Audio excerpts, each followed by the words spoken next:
Assalamualaikum warahmatullahi wabarakatuh. Gimana nih kabarnya semua? Semoga kita semua selalu dalam lindungan Tuhan Yang Maha Esa ya. Amin.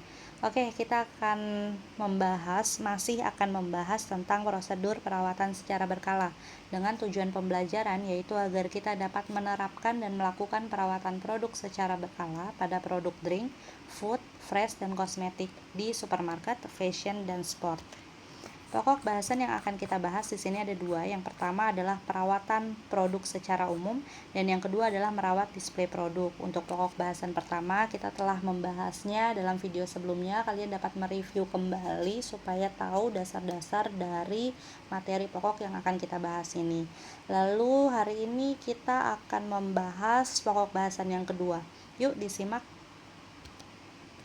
Merawat display produk. Jadi di sini kita lebih menekankan kepada bagaimana cara menyimpan dan mengamankan barang dagangan. Itu untuk bahasan yang pertama ya. Jadi menyimpan barang dagangan yang tidak memerlukan tempat khusus seperti fashion dan kosmetik. Di sini yang pertama adalah harus tertib, aman dan sehat. Lalu kedua, tidak mudah dimasuki tikus ataupun barang-barang lainnya. Dan yang ketiga adalah tidak kena debu ataupun kotoran. Lalu bagaimana dengan menyimpan barang dagangan yang memerlukan tempat khusus seperti food, drink, dan fresh? Yang pertama adalah harus disimpan pada alat pendingin, lalu yang kedua harus disimpan pada alat pemanas ataupun penghangat, dan yang ketiga adalah harus disimpan pada tempat dengan temperatur yang khusus. Nah, untuk penyimpanan barang di dalam toko tentunya tidak dilakukan dalam jumlah banyak karena toko tidak mempunyai gudang ataupun tempat khusus yang cukup luas ataupun besar. Menyimpan dan mengamankan barang-barang dalam toko hanya terbatas dalam jumlah yang dibutuhkan para pembeli ataupun konsumen saja. Pada prinsipnya, barang dagangan harus disimpan sedemikian rupa dan ditata dengan rapi menurut jenisnya agar barang-barang dagangan tadi terpelihara keamanannya dan terjamin mutunya. Barang-barang harus dijual kembali, terlebih dahulu disimpan dan diamankan dalam lemari khusus. Nah, gudang khusus ataupun milik toko sendiri ataupun ruangan toko. Dalam merawat display produk, khususnya departemen fresh, memperhatikan keadaan di sekelilingnya. Perawatan ini tidak hanya perawatan produk saja, tetapi juga meliputi semua kegiatan dalam perdagangan. Misalnya adalah perawatan counter, alat display, ruangan, dan sebagainya. Selanjutnya adalah perawatan untuk produk food, drink, dan fresh.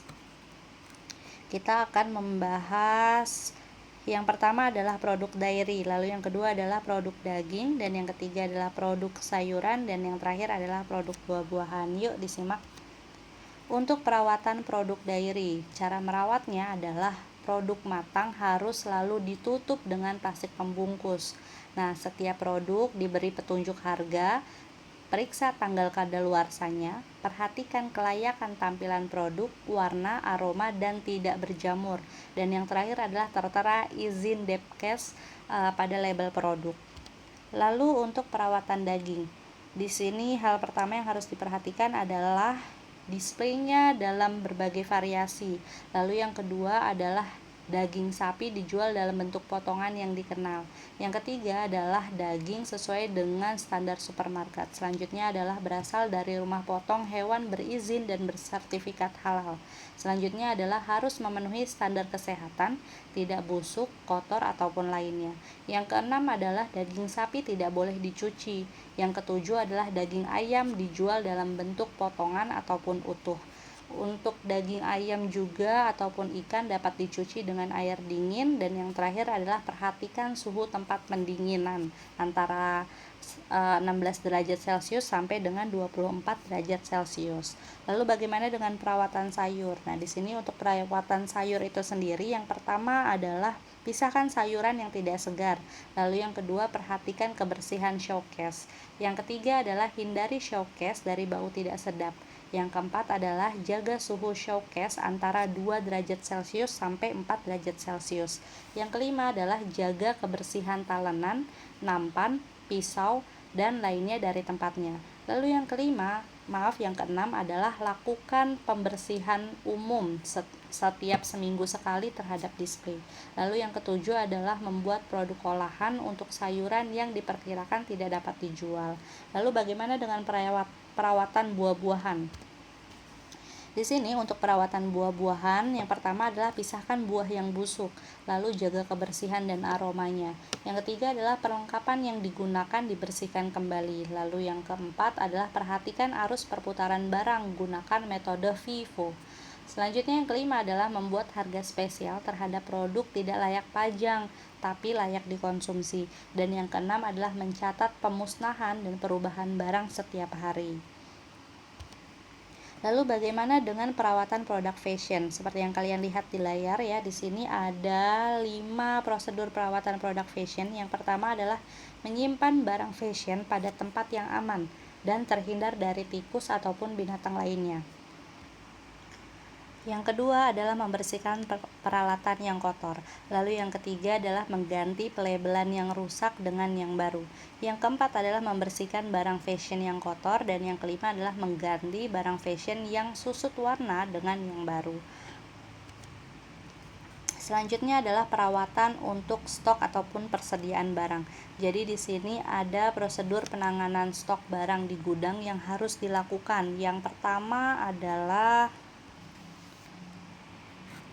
menentukan golongan barang, lalu yang kedua adalah menentukan sub golongan barang, lalu yang ketiga adalah menentukan merek ataupun cap dagang barang, yang keempat adalah menentukan spesialisasi lainnya. Untuk perawatan stok barang yang kedua adalah tempat penyimpanan. Jadi tempat penyimpanan ini harus memenuhi syarat. Nah, syaratnya itu adalah pengaturan sirkulasi udara yang baik, pengaturan suhunya harus diperhatikan, penerangannya yang cukup, adanya petugas khusus, penyimpanan sesuai kelompok ataupun jenis barang, masa expired barang harus diperhatikan, lalu merek dagang barang, pengaturan alur FIFO itu juga harus diperhatikan, lalu tersedia perlengkapan untuk keadaan darurat. Yang ketiga adalah menyimpan di gudang dapat dilakukan. Yang pertama adalah penyimpanan di showcase, chiller dairy, lalu buah, sayur, dan daging. Lalu yang kedua adalah penyimpanan beku. Yang ketiga adalah sebelum dipajang produk beku itu harus dinormalkan dahulu. Nah, yang terakhir adalah daging yang sudah dinormalkan tidak boleh dibekukan kembali. Demikianlah penjelasan tentang merawat display produk untuk produk food, drink, fresh, lalu juga ada produk fashion dan kosmetik. Seperti itu. Terima kasih telah mendengarkan, memahami video kali ini. Semoga tujuan pembelajaran yang telah kita ucapkan di awal itu dapat terrealisir. Oke, assalamualaikum warahmatullahi wabarakatuh.